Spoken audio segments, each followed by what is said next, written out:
Hey everybody, this is Doa, and it is time again, yes, for another Breaking the Caster Curse. This is episode 6. If you're wondering where episode 4 of Breaking the Caster Curse goes, I really don't know. I guess I just named number 4 number 5, so I think we're just going to leave number 4 as a sort of mystery, forgotten, lost episode of Breaking the Caster Curse. The new acronym for that is BtCC, of course. Whenever you see that in one of my videos, you can be assured that it will be a video of me analyzing my own gameplay. As the Terran race, I'm in Platinum right now still, and this is kind of a way for me to, again, analyze my own play, but also try to get myself to play more ladder games, and hopefully try to make it up to Diamond at some point. I'm not really in a huge hurry. I'm still just kind of having a lot of fun learning the game and learning to play it as good as I see, other people play it in my casts. I'm probably not that good for maybe, I don't know, a decade or two, but I'm gonna try. I'm gonna give it my all, I guess. So we can see I've spawned as the blue Terran down in the 6 o'clock position on Metalopolis. My opponent is going to be Draco Loco, a Terran player, a ferocious Terran player, and so yeah, we're going to watch a TvT. I've decided that the last Breaking the Caster Curse, this one and my next one, I'm going to try to show just kind of my basic opening that I'm doing right now in most of my games in each of the matchups. So last time we saw my Marauder pressure opening with the floating barracks against Toss. That's been working pretty well on the ladder in a lot of situations, obviously, like cross positions on Metalopolis or something really far. I tend to not do that. But in a lot of situations, you can use that opening. So that's kind of the basic one. Now, today we're going to take a look at my Terran versus Terran opening. It's a little bit unorthodox. It's not something that you see a whole lot, but I really like it. It's a really fun build, and it gets me to use tanks, which is something that I've kind of been afraid to do as a Terran player. I feel much more confident and much more in control of things when I'm moving around groups of bioforces, stimming and microing. So doing these methodical tank maneuvers, as you saw from my last TvT Breaking the Caster Curse, I get really nervous and make a lot of bad decisions when I do it. So I'm using this opening as a way to force myself to use tanks more. Since they are such a good unit, I mean, there's really no reason why I shouldn't be incorporating them more into my play. So that's what I'm kind of going for on this. You can see I've gotten a very, very early second gas as well as a reactor on that barracks. We're going to need a lot of Marines, partially for defense, but partially for pushing as well. You'll kind of see what I'm going for. Apparently it's a build that a player named Lucky Fool invented, and I was told that by the surgeon, who you may know from the Rush network as well. He showed me this opening, and I liked it so much I decided to make it my standard TvT opening right now, and just kind of get really good with it and go from there.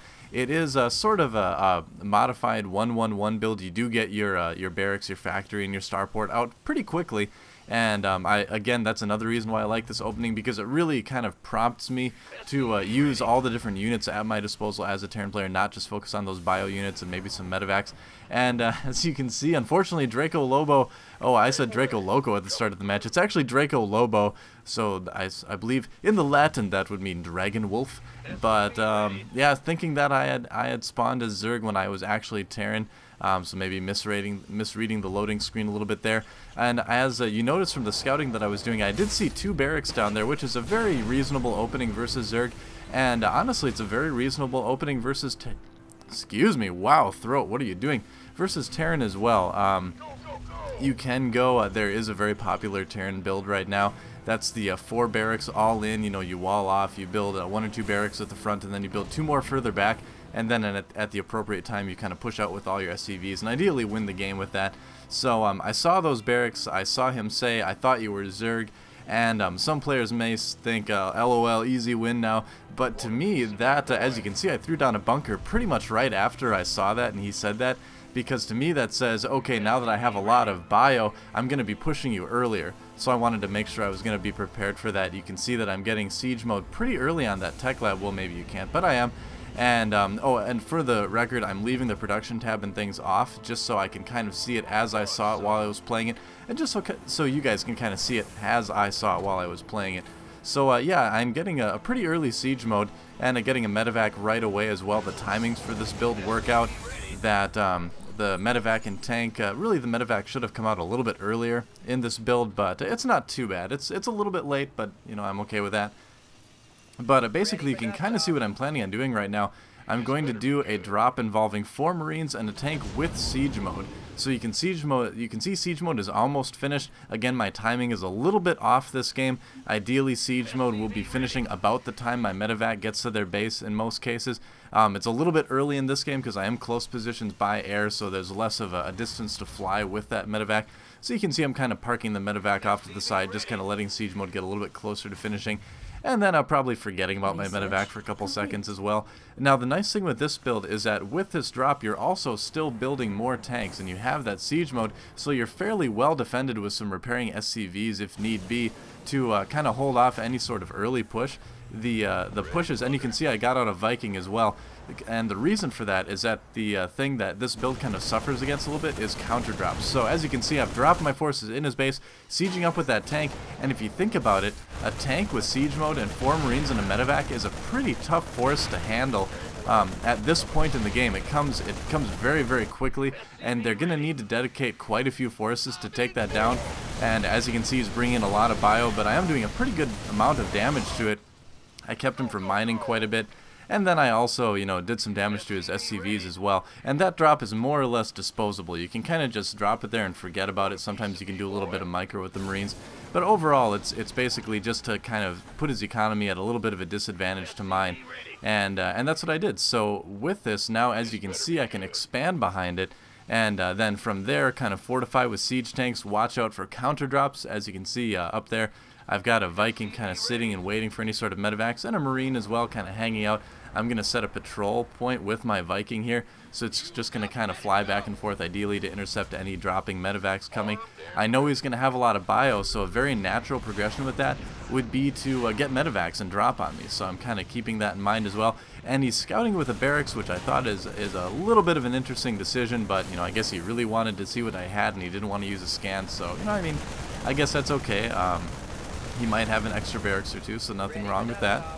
And I do check this as well. I see the barracks, I think something might be kind of fishy going on, so I check behind the smoke again just to make sure. And so now at this point, the follow-up to that drop is to do sort of a slow, methodical tank push at their base. And that's why I do this build, because right now I'm really not comfortable with doing things like that. You can see, in fact, I'm actually getting a little bit supply block there. Whoops, that's embarrassing. So I'm kind of forcing myself to do things that I don't necessarily like to do, but because I want to get better at the race overall, I'm kind of making myself do it. And that's kind of another thing that you could take away from this, I guess, is that never really be afraid to lose. I actually was told by Root Slush in a chat in a stream I was watching today, just to ladder a lot and don't be afraid to lose. And he's absolutely right, because you can't be afraid of that, because if you're afraid of that, you're not going to ladder, and if you don't ladder, you're not going to get the experience, and the experience is what's going to make you a better StarCraft player, not just watching a lot of streams and replays. That'll teach you game theory, and it'll teach you, game sense, but it's not going to teach you how to actually do it in a game. And that's kind of the whole point of this Breaking the Caster Curse series, really, is that I have this knowledge in my head, but now I have to find a way to actually get my hands to do it in a game, and do it at the right time. So that's kind of the idea behind that. There's my little sort of speech on ladder and don't be afraid to lose and try things that you're afraid to do. And this is a pretty common thing to do in Metalopolis. This is a really great way you can kind of abuse the cliff. You can see actually he had a couple of ghosts there, but I'm using those medevacs to get vision up on his base and do some damage to the buildings. You can see I took out a lot of bio there as well, unfortunately for him. Going back and watching this replay, he was actually, excuse me, he was actually researching nukes at this point. So he was going to nuke me, and I caught that ghost just in time with the vision from those medevacs. So maybe got a little bit lucky there. And I kind of really like that as well, that he was going to try to nuke me. I think that's awesome. Draco Lobo, you're awesome for trying to nuke me, and because that's something that I wish more people would use, but it's kind of scary too. But anyway, so I'm sort of slow tank pushing his base right now. His factory decides to make a run for it, but unfortunately doesn't get very far. And so really at this point, here I am in that situation again, where I'm in a better situation than I was in that previous TvT, but if I'm not careful, I can really easily lose this game still. I know he's got a pretty big Marine Marauder force. I can make an educated guess that most likely he does have stim, and as you can see, I'm kind of trying to leapfrog my tanks forward very, very carefully. I'm bringing some SCVs along to repair as well. So just trying to be as slow and methodical as I can. And so I kind of get a view of his Marine Marauder, and so now I'm just going to kind of keep poking in and poking back. I'm going to try to draw him to attack my force. And at this point I'm still kind of macroing. As you can see, my money looks pretty good. I'm still under 500, so that's not bad. I've got my second base up and running, and here he comes. So I finally pulled him. He decides to pull out his SCVs and go all in. You know, I've got the superior force. He does have quite a few Marauders, but they've already stimmed a couple times, and he doesn't have a lot of medevacs, and I'm able to hold that all in from Draco Lobo and win the game. So yeah, I won a TvT. Holy crap! And I did it with a slow, methodical tank push, just like I wanted to. So I guess here's more evidence of practicing a build, losing with it a bunch of times first, and then finally once you get it right, it works, it feels great.